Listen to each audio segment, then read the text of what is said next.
Let's rock and roll then, baby. Da-da-da-da-da. Bet. Hello, and welcome to the Rock Metal Podcast.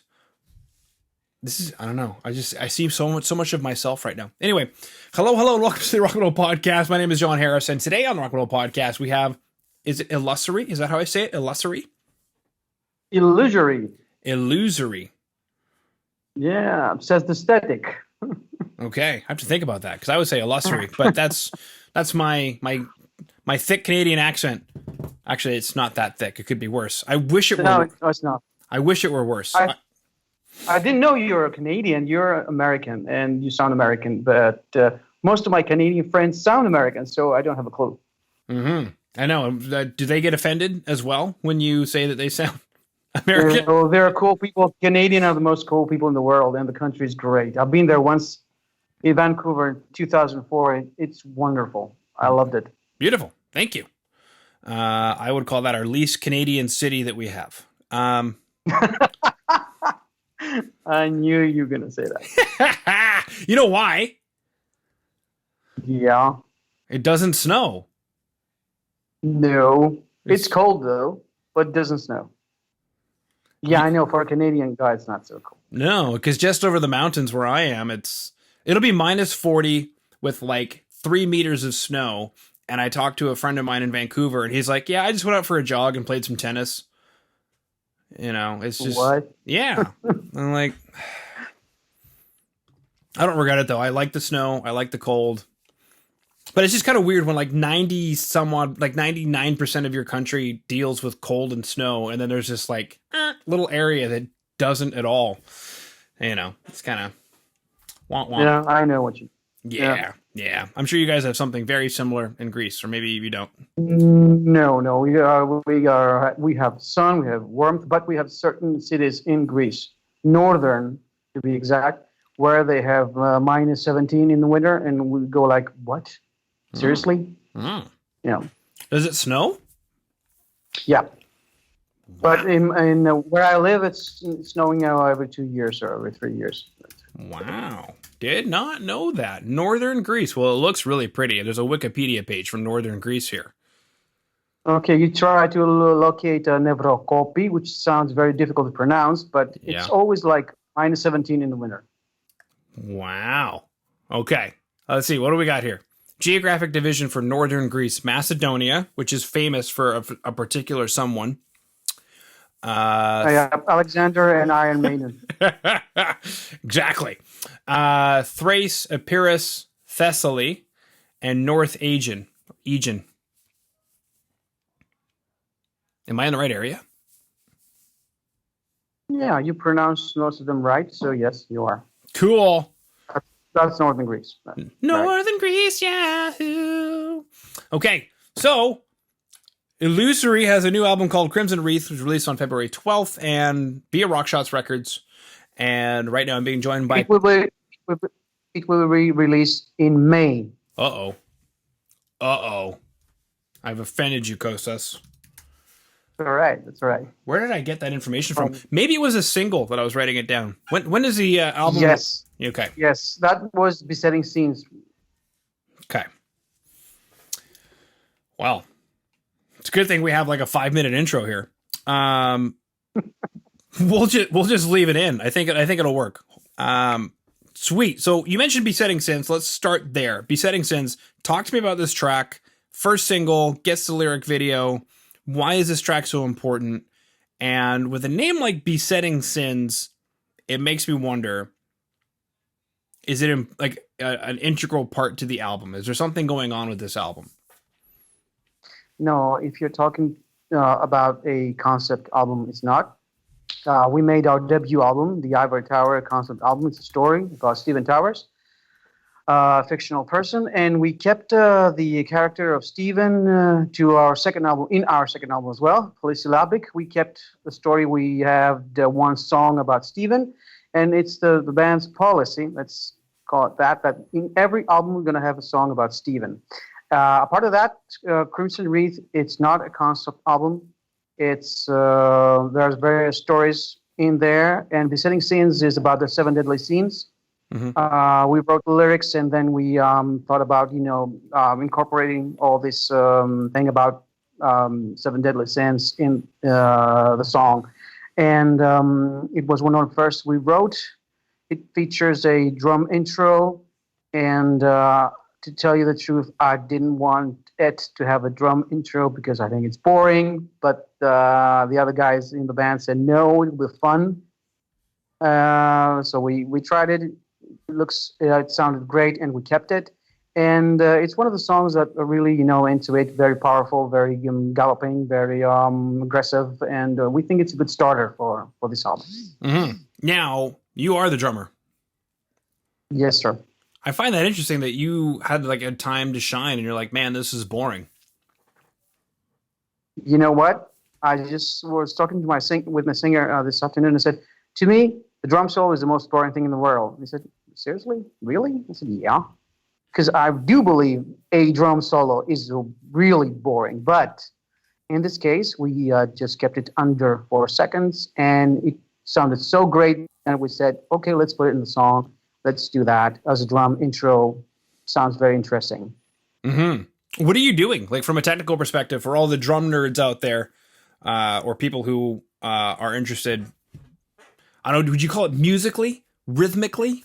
What are you doing? What is it called in that 4 seconds? Well, it's an intro, and it's a small drum part, and you could just leave it that way, like a small drum intro or drum part. It sounds the same, and everybody will understand what I mean. Okay, I heard it. Not exactly quads. Not exactly quads. Okay, it works. I can see why some people find that exciting, but as a drummer, you're just like, whatever. I learned that 10 years ago, and we're good. My son Gabriel, who's going to be turning 7 this year, has been taking drum lessons for a couple of years, and that's the kind of stuff a 5-year-old does. But I can see now why, because you're like, I'm not 5, guys. But when it comes to drums, I'm always 5. That's right. Gotta bang it. 7 Deadly Sins, that has actually come up a few times now.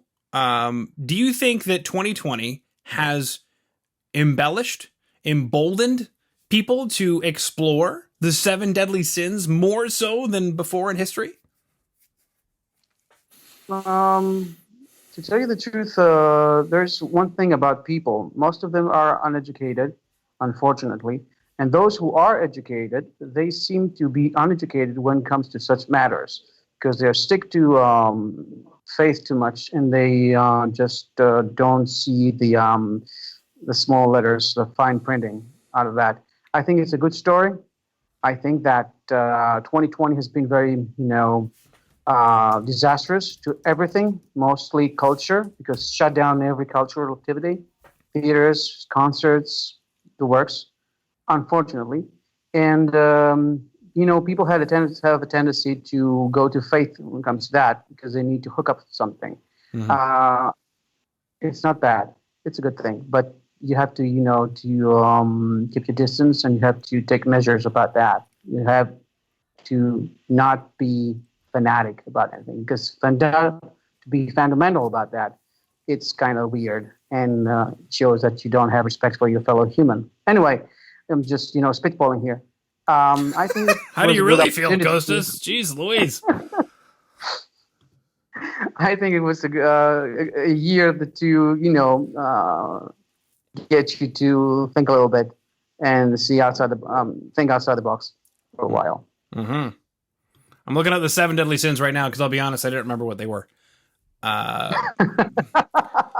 Gluttony and. Jealousy and something like that. I don't know. Yeah. So we've got gluttony. It says prostitution, lust, or fornication. So I guess, I don't know. Lust, yeah. Yeah. I mean, let's be honest here. When the first race ever happened, when car number 2 was invented, or like when somebody acquired horse number 2, like there's just certain things that are just going to happen when other things come into play. And actually, I read a very interesting expose recently about how prostitution is a direct result of religion and politics being in cahoots with each other, and that as long as you have religion and politics in cahoots with each other to attempt to control the masses, as a byproduct, you will always have prostitution.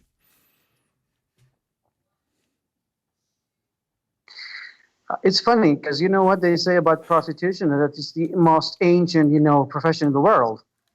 Yeah, And the second one is to be a lawyer, solicitor. Mm-hmm. So should we call that solicitation? It's very similar to prostitution. And you know what? The third most ancient is to be a politician. So I think that it kind of adds to what you said. Mm-hmm. Yeah, exactly. We have avarice, which is a beautiful word, which is greed, sadness, sorrow, despair, despondency. That's interesting that would be. Anyway, wrath, I guess that would be anger. Yes. Acadia, which is sloth, is I guess that laziness. Sloth. Okay. That's a Greek word, of course. Yeah. Boasting, or I guess bragging. And then pride or hubris. I guess if you take that into, there's positive pride, it's important to have pride in your work, but I guess if you take it too far, or if you don't, I don't know. Interesting. Well, I guess the element of feminism. Yeah. What was it about, I guess, these, or did you guys hear the song and you thought, man, let's write about gluttony? Or like, how did it work?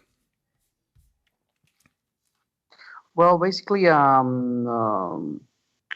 my singer and my guitarist came to the studio, said we have a new song, and we're thinking about writing about the seven deadly sins. We have already some libretto going on, and we would like you to contribute, because they give me a lot of space when it comes to lyrics. They really do.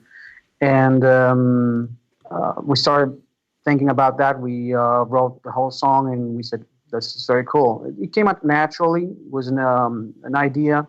And it just, happened to conclude very easily, to be honest with you.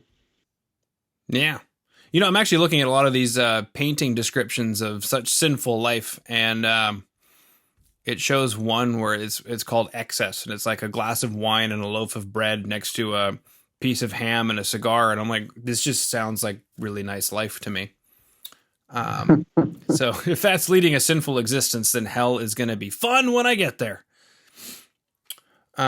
Sweet. Okay. Now, you mentioned it's not a concept album. So this is a pretty heavy concept, Besetting Sins. What are some of the other concepts that we have on the record? And I guess that maybe takes us into this track, Crimson Wreath, because it's a self-titled track, right? Yes, that's the title track. Basically, John, the album is anti-war. It's a big percentage of the songs are about war and naturally the disaster that it's bringing to people. Like the song says, war can't give you life, can only take it away. So we just felt we would write about that.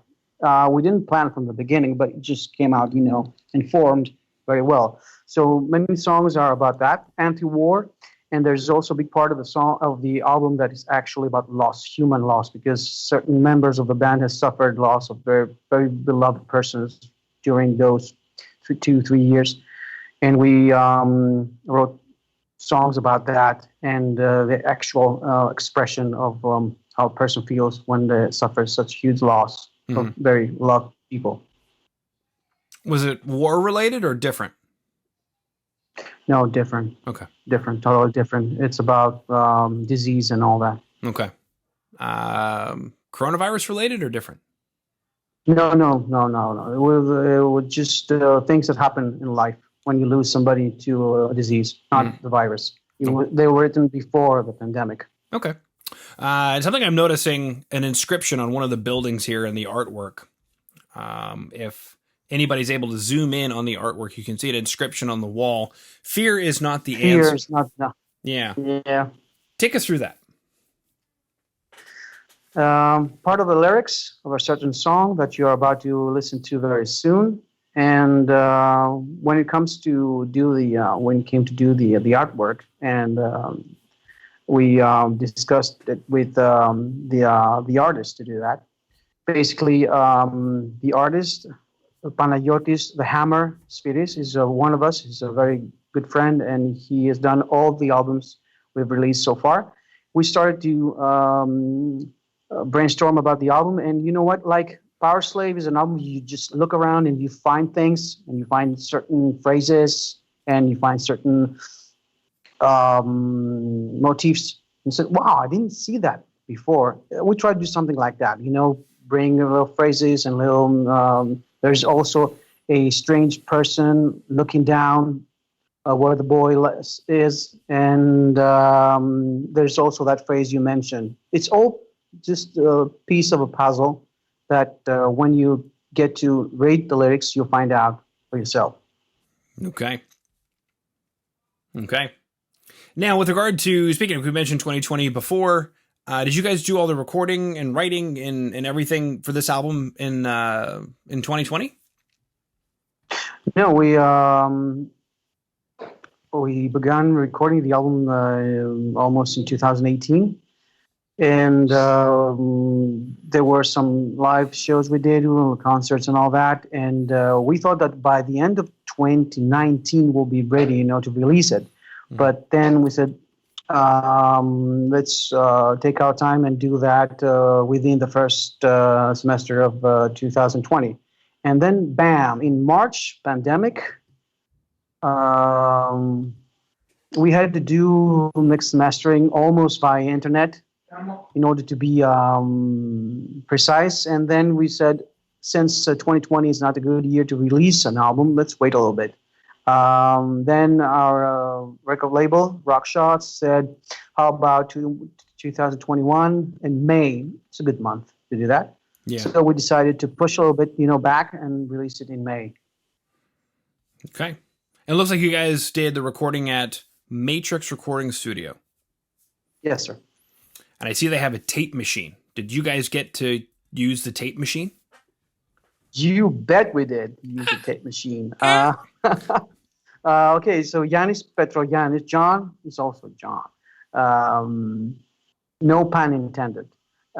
He's a very good friend of ours. He's a great producer. He's a great musician. And he has this amazing SSL console deck, which is something similar to the one I think Pink Floyd used for The Dark Side of the Moon. It's a huge machinery. It's an amazing system. And we record on that, and then we use the tape machine in order to make the outcome sound more analog.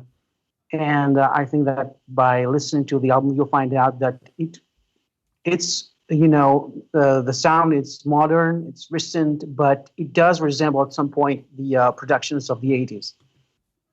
Mm-hmm. Well, I mean, you guys, I don't know if you guys did. Did you track the drums into, was everything into the tape, or did you track just specific things? Like, for example, drums sound amazing when you push them hard into tape. We run our entire mixing through the tape machine because we felt it was right to do that, to sound old-fashioned but also modern in a sense. Basically, what we did is that we rerun the whole arrangements through the tape machine.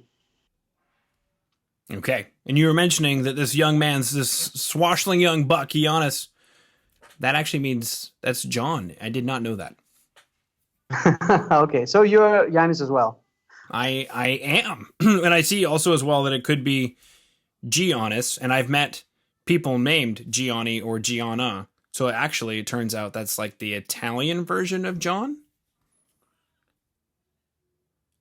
No. Giannis comes from Yanis, which means in Hebrew, moving closer to God. And then the Italians took it, of course, and make it Giannis. And, of course, Gianni, which is an Italian name. And to mention that, the famous basketball player, Adetokounmpo, is also a Giannis. Uh-huh. There's a Greek restaurant. The famous Greek freak. There's a Greek restaurant here called Giannis. Very cool. I'm afraid I don't know if it's any good or not, but You should try it. it at least has the look, or at least You should try it. I should try it. What's your favorite Greek dish? What should I get? Okay. Nothing that tourists would choose, like moussakas or something like that. You don't like moussaka? What's wrong with moussaka? Of course I do. I love it, but it's like the tourist dish, you know? Okay. You don't want to order the tourist dish. I would say something with broccoli. Okay. Souffle with broccoli. Yeah, you could do that. A souffle with broccoli. Yeah. Okay. I like broccoli. I'm not so hot on souffles, but I like broccoli. You'll love it. Okay. Yeah, because I went to culinary school, and one of the things that we learned is like a standard thing is moussaka. We had this whole thing about moussaka. Okay. And then what else do I know of as far as Greek food is concerned? Lamb roasts? Or is that a touristy thing? Yeah. Yeah, not really, because it's really heavy. Also, you could try the fish. We have great recipes on that one, and you'll love it. Calamari and all that. You'll love it. Okay. Calamari is really, really big here. White people go crazy for it. I mean, like, not like you guys aren't white, but like when I think about like Western Canadian stereotypical white people are like, oh my God, they have calamari. Oh my God. It comes out of the freezer. You know, it's awful, but people are like, oh my God, they have calamari. Oh my God. Well, in Greece, it's really small, so you don't have any problems like that. Never. Okay, so we chatted about Besetting Sins. We chatted about Crimson Wreath. We chatted about the album Crimson Wreath. We chatted about Greek food. We chatted about the situation in Greece. We chatted about how potentially good looking you are, though I'm going to have to use my imagination, Costas. Thank you, sir. You're quite welcome. We chatted about the studio that you guys went to where you recorded on an SSL board going into a Studer baby, which may or may not have been related to how they recorded Pink Floyd. I'd have to look into that because that was at Abbey Road, wasn't it? Well, I think this particular one, yes, it was.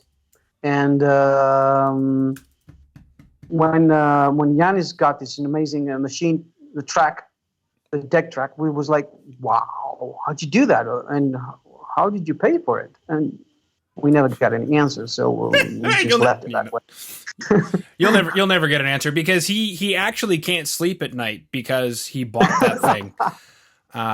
Every night he wakes up in a cold sweat going, oh God, why did I do that? Because I think that's the state of studios today is you don't need a mixing board, but you kind of want one. And then you finally talk yourself into buying this thing that's going to drive your electricity bill through the roof. And then, it's a fun. Well, I have seen the bill. I know what you mean. Exactly. We can talk about the band though. If you want to, we can talk about the band, baby. Tell me about. Tell me about the band. Is there anything that I missed that you want to chat about? No. You have everything planned, which is great. I'm thankful for that. The band started in 1992 under a different name. We had this name, Ivory Tower, which is really cool.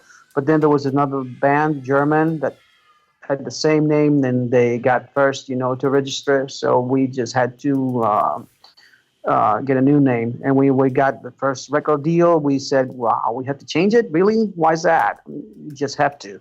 So we changed it to Illusory, which is very close as a meaning to the Ivory Tower. It's something utopian and something that you go to when you want to avoid reality. And then we released our first album in 2013, The Ivory Tower. Then our second one in 2016, Polysyllabic. And this one is our third one, like you said, with Rockshot Records. And by the way, I want to say something about the label. They're doing great stuff about us. We're really thankful and we're grateful about what they do. They're great people, and I just hope we're going to go that way all the way. Roberto, hello. Yep, the right man. This is our Rob. How did they get involved? Were you shopping around? Did they reach out to you? How did that happen? And then we gotta Yes. Yes, that is correct. We had a record deal with another label, German one, Seven Hard, and at some point we said, let's, browse a little bit. Let's see the other windows. And hello there. How are you? This is my son How Gabesy. you doing? Hey, Hey, Gavesy, how you doing? I'm good. So you're the drum lover. He is the drum So you lover. like the drum. Great, Yeah. great. All the best, little dude. All the best. Yeah, he's all the best. I'm actually going to be editing this episode. Yeah, Yes, sir. He's gonna be editing the episode. Mhm. But yeah, my next call is calling me right now. So finish up that thought really quick, and then we'll. I just want to say that we thank you so much for your time and effort. We really thank you for the show. We just hope that people will like the album, and we just hope we're going to be free very soon, so we can enjoy concerts, music, and of course people. Beautiful. Thank you, John. You are quite welcome. Thank you again so much for coming on to the Rock Metal Podcast today. All the best to you and Gabesy. All the best. Take care. Yeah, thanks. Bye now.